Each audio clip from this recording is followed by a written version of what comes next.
اور جب ان کے کبھی ان کے کلما اضاء لهم مشوا فیہ، جب ان کے لیے کبھی روشنی کرتا ہے تو اس میں چل پڑتے ہیں.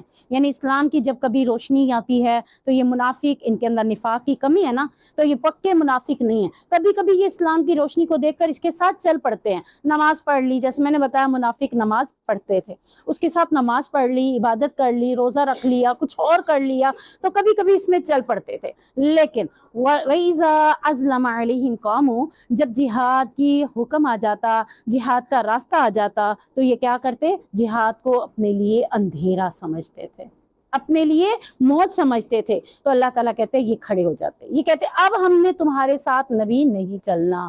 یہاں تک کہ موسیٰ علیہ السلام کی قوم نے بھی موسیٰ کو یہی کہا تھا، اے موسیٰ تو اور تیرا رب جا کے لڑ آؤ، ہم نہیں جاتے، ہم یہیں بیٹھے ہوئے ہیں، جب تم اور تیرا رب لڑ کے واپس آ جاؤ گے تو پھر ہم تمہارے ساتھ ہیں. تو نبی کریم صلی اللہ علیہ وسلم کے دور میں بھی کئی ایسی جنگیں تھیں جن جنگوں کے اندر مسلمانوں میں سے کئی مسلمانوں نے کہا ہم تمہارے ساتھ نہیں جاتے. یعنی یہ ان کے لیے کیا ہو جاتا تھا؟ اندھیرا ہو جاتا تھا، اور اس میں وہ کیا ہو جاتے؟ قاموا، کھڑے ہو جاتے. اب ہماری بس ہے، اس معاملے میں ہم تمہارے ساتھ نہیں چلتے. وَلَوْ شَاءَ اللَّهُ لَذَهَبَ بِسَمْعِهِمْ وَأَبْصَارِهِمْ، اور جب اللہ تعالیٰ کہتے ہیں اگر اللہ چاہتا ان کی سماعت اور ان کی آنکھوں کو سلب کر لیتا. ان اللہ علی کل شیء قدیر، بے شک اللہ ہر چیز پر قادر ہے. پیچھے منافقوں میں منافقت نفاق کی شدت تھی، تو ان کے بارے میں اللہ تعالیٰ نے کیا کہا کہ وہ کبھی بھی ہدایت کی طرف نہیں آ سکتے. ان منافقوں کے نفاق میں شدت نہیں ہے، تو ان کے بارے میں اللہ تعالیٰ کیا کہہ رہا ہے؟ بے شک اللہ ہر چیز پر قادر ہے. یعنی انہیں موت کے قریب تک اللہ انہیں ڈھیل دے رہا ہے. یہ چاہیں تو کبھی بھی اسلام کی طرف آ سکتے ہیں، دین اسلام کو سیکھ سکتے ہیں اور اپنے اوپر اسلام کا لبادہ اوڑھ سکتے ہیں. اگر انہوں نے ایسا نہ کیا تو پھر اللہ ان کو ہدایت نہیں دے گا. اگر انہوں نے اپنی روش کو بدل دیا، ان اللہ علی کل شیء قدیر، تو اللہ ہر چیز پر قادر ہے. یعنی ہم مسلمانوں کے لیے بھی یہی بات ہے کہ اللہ رب العزت نے ہم مسلمانوں کو بھی کیا کہا ہے کہ موت کے قریب تک تمہارے پاس ٹائم ہے کہ تم اپنی اصلاح کر سکتے ہو. ہمیں اللہ تعالیٰ نے ڈھیل دی ہوئی ہے، ہم چاہیں تو اپنی روش کو بدل سکتے ہیں، لیکن اگر ہم نے اپنی روش کو نہ بدلا تو اللہ تعالیٰ کہتا ہے اللہ تو قادر ہے، چاہے تو تمہیں سزا دے، چاہے تو تمہیں جنت دے دے. تو اگر ہم اپنے آپ کو بدلیں گے، انشاءاللہ اپنی راستوں کو بدلیں گے، تو اللہ تعالیٰ ہمارے لیے ہر چیز کے اوپر قادر بن جائے گا. تو یہ تھی منافقوں کی دو خصلتیں، یعنی ایک شدت پسند منافق اور ایک اس سے کم قسم کے منافق. دونوں میں اللہ نے لچک رکھ دی کہ ایک تو کبھی بھی ہدایت کو قبول کرتے ہی نہیں، دوسرے میں اللہ نے کہا کہ ان کو موت کے وقت تک اللہ نے ڈھیل دے دی. اگر یہ چاہیں گے تو اپنی اصلاح کر لیں گے، اندھیرے کے ساتھ بھی اپنے لیے روشنی کا راستہ بنا سکیں گے. یہاں تک اللہ نے جو 3 قسم کی کیٹیگری ہم نے شروع کی تھی کہ ایمان والے، کافر اور منافق.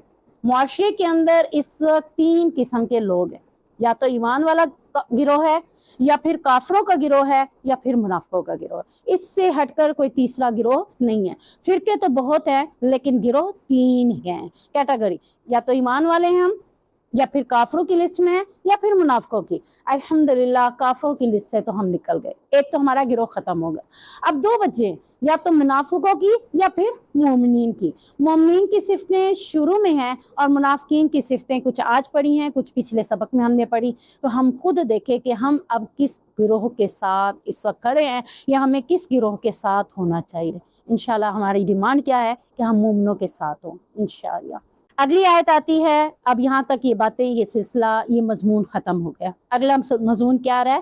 یا ایھا الناس اعبدوا ربکم الذی خلقکم، اے لوگو عبادت کرو اپنے رب کی جس نے تمہیں پیدا کیا. اب یہاں پہ ایمان والوں کا ذکر نہیں، تمام کائنات کے لوگوں کا ذکر ہے. یعنی جتنے بھی اس وقت مسلمان ہیں، جتنے کافر مشرک جتنے بھی لوگ ہیں، سب کو مخاطب کیا، اے لوگو سارے کے سارے کیا کرو؟ اس رب کی عبادت کرو جس نے تمہیں پیدا کیا. عبادت کا ہم معنی کہاں پڑھ چکے تھے؟ ایاک نعبد میں بھی پڑھ چکے تھے کہ اللہ ہم تیری ہی عبادت کرتے ہیں. تو عبادت کا اصل معنی کیا ہے؟ کچل ڈالنا.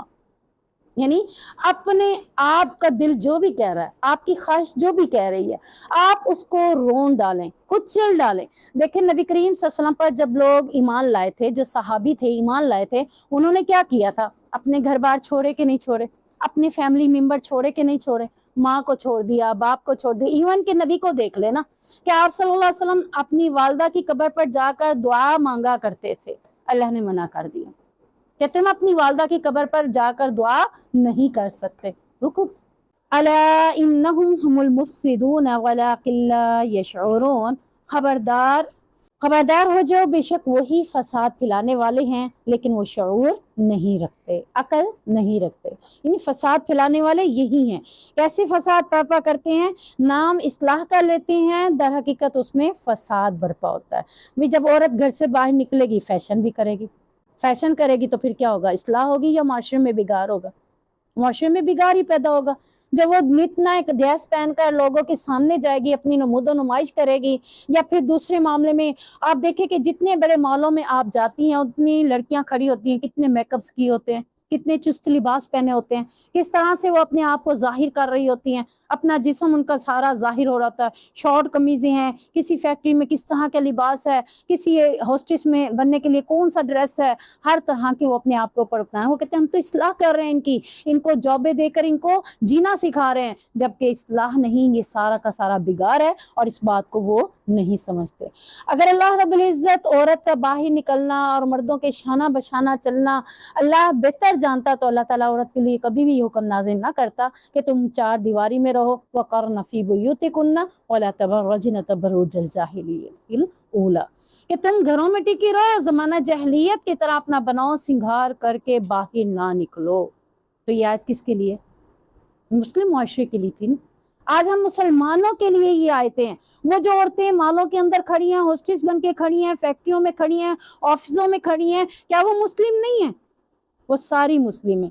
انہیں یہ نہیں پتا کہ اللہ تعالیٰ کہہ رہا ہے، اللہ کا حکم کہہ رہا ہے، اللہ کے حکم کی نافرمانی نہیں کرنی تھی، لیکن ہم نے کیا کی؟ نافرمانی کی۔ تو معاشرے میں اصلاح کی بجائے بگاڑ پیدا ہوا۔ اللہ جب راضی ہوتا ہے تو معاشرے کے اندر اللہ رب العزت وہ نعمتیں عطا کر دیتا ہے جو ہم سوچ بھی نہیں سکتے، اور جب اللہ ناراض ہو جائے تو اللہ تعالیٰ کیا کہتا ہے؟ میں وہ بھی چھین لیتا ہوں جو تمہیں دیا ہوتا ہے۔ وَإِذَا قِيلَ لَهُمْ آمِنُوا كَمَا آمَنَ النَّاسُ قَالُوا أَنُؤْمِنُ كَمَا آمَنَ السُّفَهَاءُ، اور جب انہیں کہا جاتا ہے کہ ایمان لے آؤ جیسے لوگ ایمان لائے ہیں۔ کون سے لوگ؟ صحابہ کا ذکر ہے یہاں پہ، لوگوں سے مراد صحابہ کا ذکر ہے۔ تو وہ کہتے ہیں کہ ہم ایمان لیں ان جیسا کہ یہ بے وقوف ہے۔ اللہ تعالیٰ انہیں کیا کہہ رہا ہے؟ صحابہ کے لیے ایک لفظ استعمال کیا کہ جیسے یہ صحابہ ایمان لے آئے، ان کو لقب اللہ نے کیا دیا؟ مخلص۔ یہ صحابہ کیا ہیں؟ مخلص۔ اور جبکہ یہ منافق انہیں کیا لقب دے رہے ہیں؟ بے وقوف۔ تو جب ان سے کہا جاتا ہے کہ تم اپنے رویے ترک کرو اور صحابہ کی طرح ایمان لے آؤ، صحابہ کا ایمان کیسا تھا کہ جب وہ ایمان لے آئے، اصحاب محمد بن گئے، تو ان کے رویوں میں تبدیلی آ گئی، ان کے عمل میں تبدیلی آ گئی، ان کے اخلاق زبردست ہو گئے، قربانیاں دینے کے لیے وہ تیار ہو گئے۔ نبی کریم صلی اللہ علیہ وسلم سے محبت اتنی تھی کہ نبی کے ساتھ رہتے ہوئے نبی کے اوپر اپنی جان بھی دینے کے لیے قربان ہو جاتے تھے۔ تو اللہ تعالیٰ نے فرمایا کہ یہ تو مخلص ایمان والے ہیں، مخلص لوگوں کی جماعت ہے، تم بھی ان کی طرح ایمان لے آؤ۔ تم نے نہ تو اپنا رویہ بدلا، نہ اپنا طریقہ بدلا، نہ اپنے اخلاق کو بدلا، تو تم بھی ان جیسے بن جاؤ۔ تو انہوں نے کہا ہم تو انہیں بے وقوف سمجھتے ہیں۔ کیسے بے وقوف سمجھتے ہیں؟ وہ کہتے ہیں کہ دیکھو ہم جہاد نہیں کرتے، ہم جنگوں میں نہیں جاتے، مال غنیمت پھر بھی ہمیں مل جاتا ہے۔ آپ نے دورہ قرآن میں سنا تھا کہ جس وقت جہاد ہوتا تھا تو یہ پیچھے ہٹ جاتے تھے، آتے ضرور تھے، پیچھے ہٹ جاتے تھے، اور جب جنگ میں مال غنیمت ملتا تو کیا کہتے ہیں؟ ہم بھی تمہارے ساتھ تھے، ہمارا حصہ بھی نکالو، اور پھر اللہ کے نبی نکال بھی دیتے تھے، دے بھی دیتے تھے۔ تو یہاں یہ کہہ رہے ہیں کہ دیکھو یہ بیوقوف ہیں، جہاد پہ جاتے ہیں، جنگیں لڑتے ہیں، اس میں شریک ہوتے ہیں، تکلیفیں اٹھاتے ہیں، انہیں بھی وہی مال غنیمت ملتا ہے۔ ہم اگر شریک بھی نہیں ہوتے، ہم تکلیفیں بھی نہیں اٹھاتے، پھر بھی ہمیں مال غنیمت مل جاتا ہے، ہم مشکلات سے بھی بچ جاتے ہیں اور مفادات بھی حاصل کر لیتے ہیں۔ یعنی ان کی نظر میں یہ بیوقوف کیوں ہیں؟ کیونکہ یہ مفادات حاصل نہیں کرتے۔ جیسے کہتے ہو نا کہ میں یہ کام کروں، اس میں مجھے کیا فائدہ ہوگا، میرا مفاد کیا؟ میں کسی بھی کام کو مفاد کے لیے کرتی ہوں. صحابہ کسی بھی کام کو اللہ کا حکم سمجھ کے کرتے تھے, مفاد سمجھ کر نہیں کرتے تھے. نماز پڑھوں کیا ہوگا؟ اللہ کا حکم پورا ہوگا, اللہ کی رضا پوری ہوگی. تو وہ مفاد کے لیے نمازیں نہیں پڑھتے تھے, وہ اللہ کے حکم کے لیے. اور جبکہ یہ لوگ کہتے ہیں کہ جس چیز, منافق کہتے ہیں جس چیز میں ہمیں مفاد نظر آئے گا ہم وہ کام تو کریں گے. ہم بیوقوف نہیں ہیں کہ ان کی طرح مفاد کے بغیر ہم کام کریں. جیسا کہ جنگ خندق کے حوالے سے سورۃ احزاب کے اندر آتا ہے کہ انہوں نے کہا کہ ہم گھروں کو اکیلا نہیں چھوڑ سکتے, ہم کھیتی باڑیاں نہیں چھوڑ سکتے, ہمارا مفاد دنیا ہے, ہم اپنے مال و بال تباہ نہیں کر سکتے, آپ جائیں جنگ لڑیں, ہم تو آپ کے ساتھ جنگ لڑنے کے لیے بھی نہیں جا سکتے. اس وقت بھی نے کیا تھا, اپنا مفاد عزیز تھا. اور جب جنگ کے اندر مال غنیمت ملتا تو پھر یہ کسی نہ کسی طریقے سے اپنے آپ کو اس میں بھی شامل کر کے مفاد حاصل کرنے کے لیے مال غنیمت بھی حاصل کر لیتے تھے. تو اللہ تعالیٰ نے فرمایا کہ یہ سمجھدار کیسے ہو سکتے ہیں کہ جن کی نظر صرف دنیا کے مفاد پر ہو, آخرت کے مفاد پر نہ ہو. انہیں کیا چاہیے؟ دنیا اور دنیا کا مال و دولت, اسی کے لیے وہ بھگتے ہیں. کبھی کافروں سے دوستیاں لگاتے ہیں, کبھی مشرکوں کے ساتھ جا مل بیٹھتے ہیں, کبھی کیا کرتے ہیں دوسرے لوگوں کے ساتھ مل جاتے ہیں. تو آج ہم مسلم معاشرے کے اندر دیکھیں, پاکستان کے اندر ہی دیکھ لیں کہ منافقوں کا کردار آج بھی موجود ہے. اگر آج بھی کچھ مخلص لوگ اللہ کے راستے میں جہاد کرتے ہیں تو پھر وہ ان کو کیا کہتے ہیں, یہ بے وقوف ہیں. انہیں پتہ ہی نہیں ہے کہ آج کے دور میں جہاد کیا جا سکتا ہے. اب تو جہاد ہو ہی نہیں سکتا. اور پھر انہی کی وجہ سے یہ پاکستان کے اوپر مسئلے آ رہے ہیں, انہی کی وجہ سے یہ سارے معاملات ہو رہے ہیں, اور انہی کی وجہ سے یہ سارے معاملات ہیں, اور ہم مصیبت میں پھنسے ہوئے ہیں. جبکہ اللہ تعالیٰ نے ان مسلمانوں کے حوالے سے کہا کہ یہ مسلمان نا امید بھی نہیں ہے اور مایوسی کی باتیں بھی نہیں ہیں. یہ کون کرتے ہیں؟ صرف منافق لوگ کرتے ہیں, جنہیں صرف اپنا مفاد چاہیے. آپ دیکھیں جہاں بھی آج معاشرے کے اندر جس کے پاس بھی جو عہدہ ہے وہ اس عہدے کا استعمال اپنے مفاد کے لیے کر رہا ہے, نہ کہ معاشرے کی اصلاح کے لیے کر رہا ہے. آپ دیکھیں معاشرے کی اصلاح کم لوگ ہی کر رہے ہیں, اپنا مفاد دیکھتے ہوئے, اپنے لیے بہتری دیکھتے ہوئے وہ سارا کام کر لیتے ہیں. تو اللہ رب العزت نے یہاں پہ فرمایا, ایسے نام نہاد دانشور جو اپنے آپ کو عقل مند سمجھتے ہوئے دوسروں کو بے وقوف سمجھتے ہیں, اور وہ بے وقوف کسے کہہ رہے ہیں؟ جو دنیا کے مفاد پر نظر نہیں رکھتے بلکہ اپنی نظر جنت کے مفاد پر رکھتے ہیں کہ میں تو جنت حاصل کرنا چاہتا ہوں.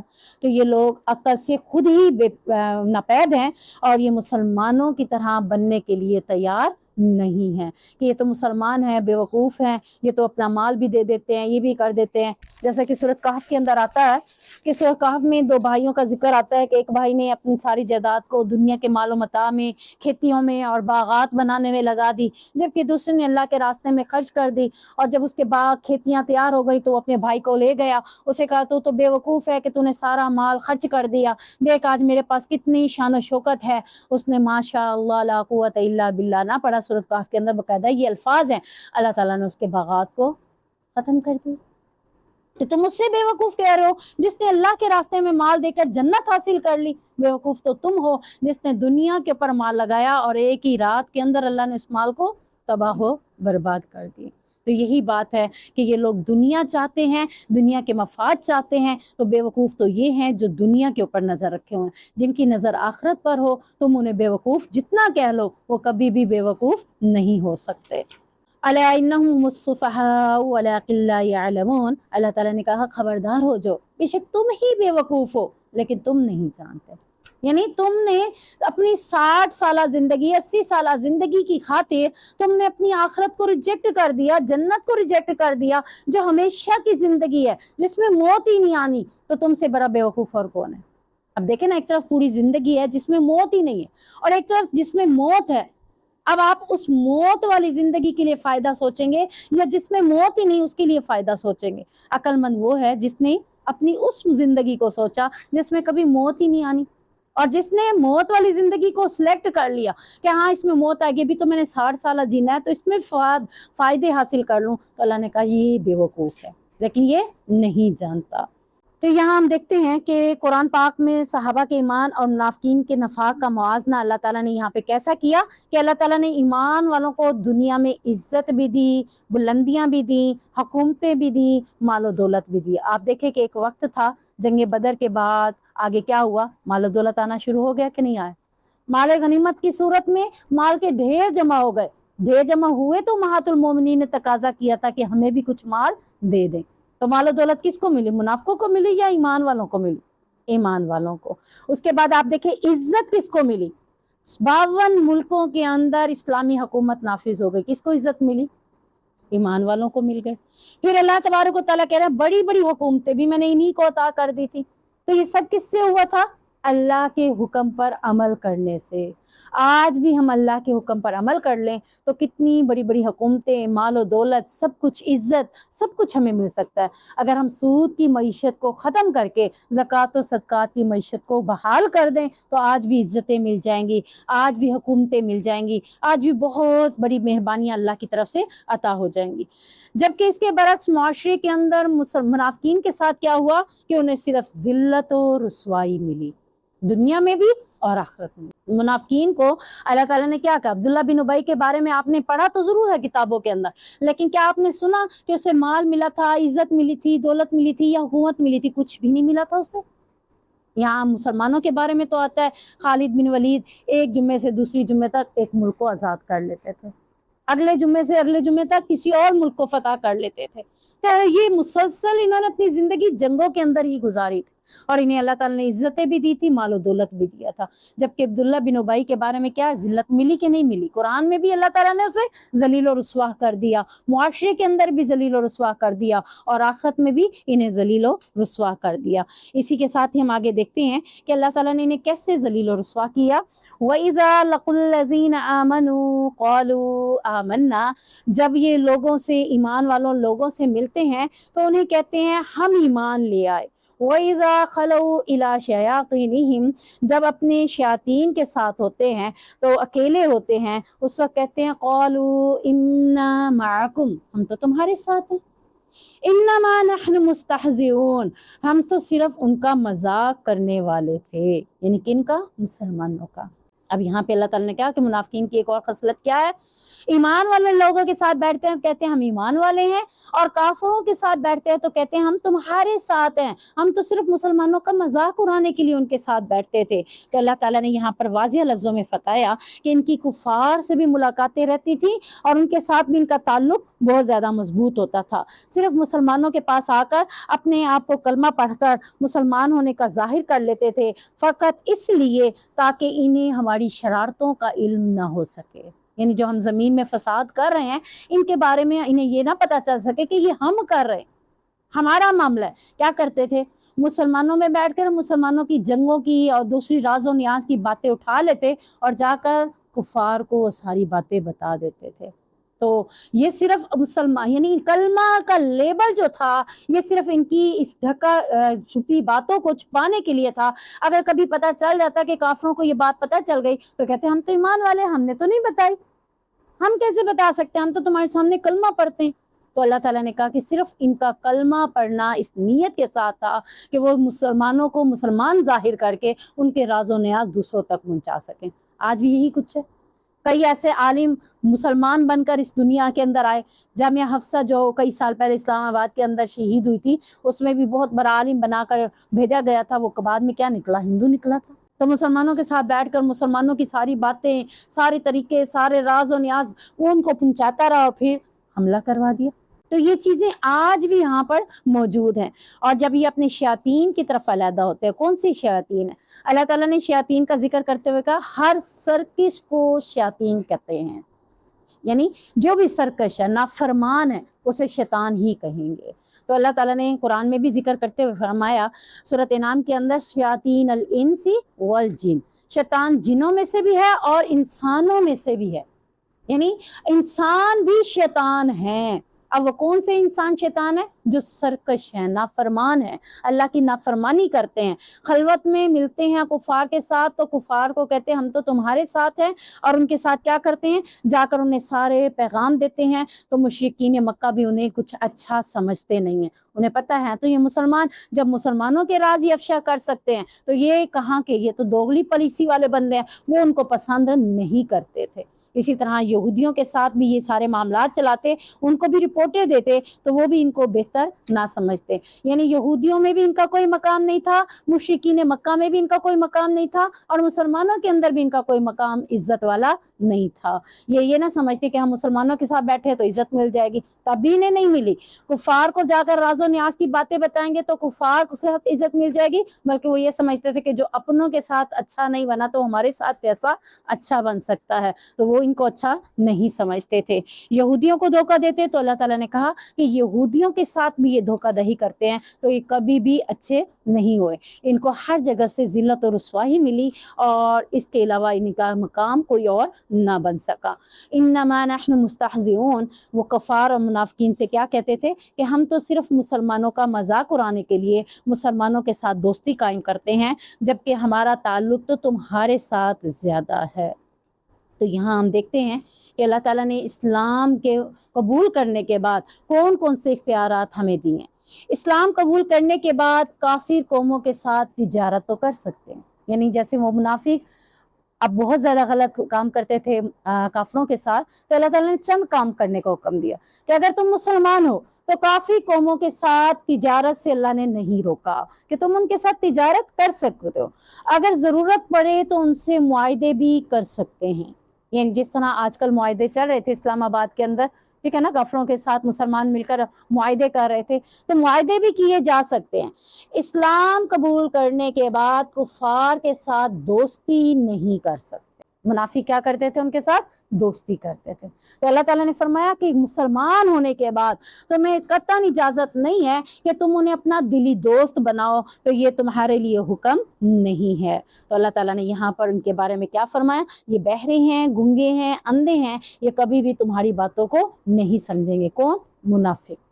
منافق کیا کرتے تھے؟ جا کر ان کے ساتھ دلی دوستیاں نبھاتے تھے۔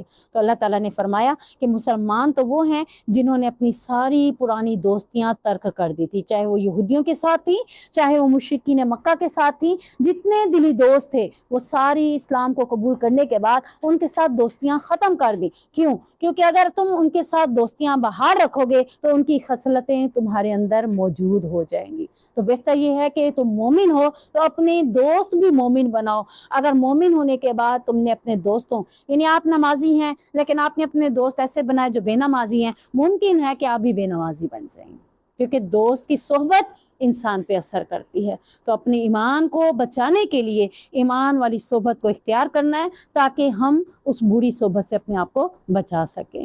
سبحانک اللہم و بحمدک، اشہد ان لا الہ الا انت، استغفرک و اتوب الیک۔